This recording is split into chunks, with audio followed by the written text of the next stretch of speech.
ज्ञानी पाठ की पढ़ाई करते हैं। ईश्वर ने मनुष्य की रचना की थी, तब जीवन के लिए अनेक चीज़ों का दान भी दिया था।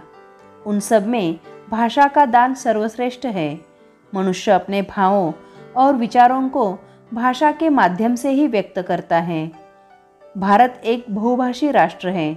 यहाँ कई भाषाएं बोली जाती हैं। कभी कभी एक शब्द के दो भाषाओं में अलग अलग अर्थ होने के कारण मनोरंजक स्थिति बन जाती है। प्रस्तुत पाठ में दो भिन्न भाषी पड़ोसियों की बातचीत है। उनमें से बंडू भाऊ की मातृभाषा मराठी है और सुदामा की मातृभाषा हिंदी। दोनों की बातचीत में कुछ ऐसे शब्द आए हैं जिनका अर्थ मराठी और हिंदी में अलग है और मनोरंजक स्थिति निर्माण हुई है। कुछ शब्द हिंदी और मराठी भाषाओं में एक जैसे हैं, लेकिन उनके अर्थ अलग अलग हैं।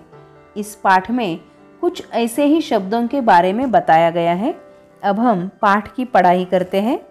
बंडू भाऊ और सुदामा का परिवार आमने सामने रहता है।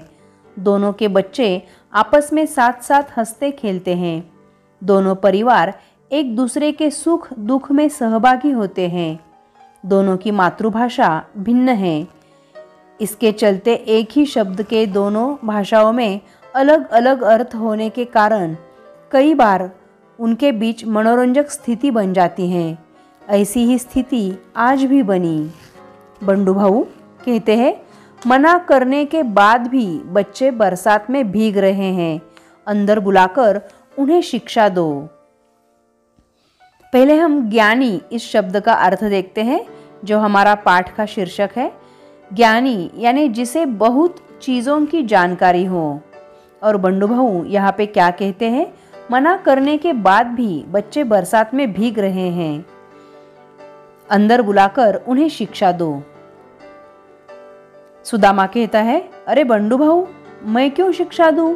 शिक्षा तो उन्हें विद्यालय में मिल जाती है। यहाँ पर हमें दो अलग अलग अर्थ दिखाई दे रहे हैं।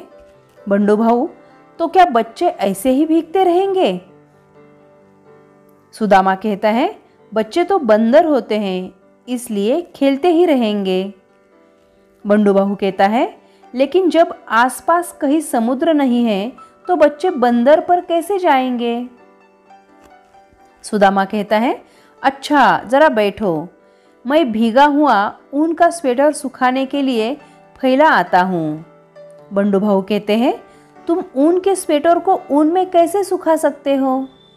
सुदामा कहते हैं, अच्छा यह सब छोड़ो, बेटी को खत भेजा कि नहीं? बंडू भाऊ कहता है, अरे सुदामा, खत तो खेत में डालते हैं, बेटी को क्यों भेजे? यदि वे दोनों हिंदी और मराठी भाषाएं समझते तो शायद यह स्थिति बनती नहीं।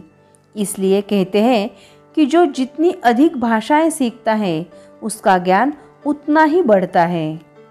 यहाँ पर कुछ शब्दों के अर्थ अब हम देखते हैं।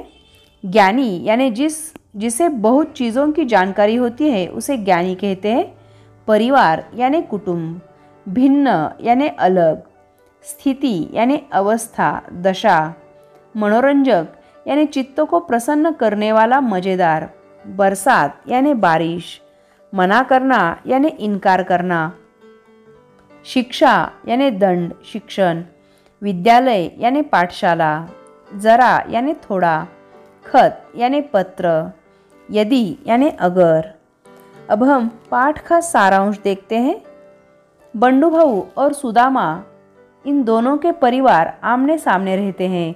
दोनों एक दूसरे के सुख दुख में सहभागी होते हैं, लेकिन दोनों की मातृभाषा अलग होने के कारण मनोरंजक स्थिति अक्सर बन जाती है। पाठ में बंडू भाऊ और सुदामा बातचीत कर रहे हैं। बातचीत हिंदी में हो रही है, लेकिन बंडू भाऊ उसमें मराठी शब्दों का इस्तेमाल कर रहे हैं और कुछ हिंदी शब्दों के अर्थ नहीं जानते हैं। इसलिए ऐसी स्थिति बनी है।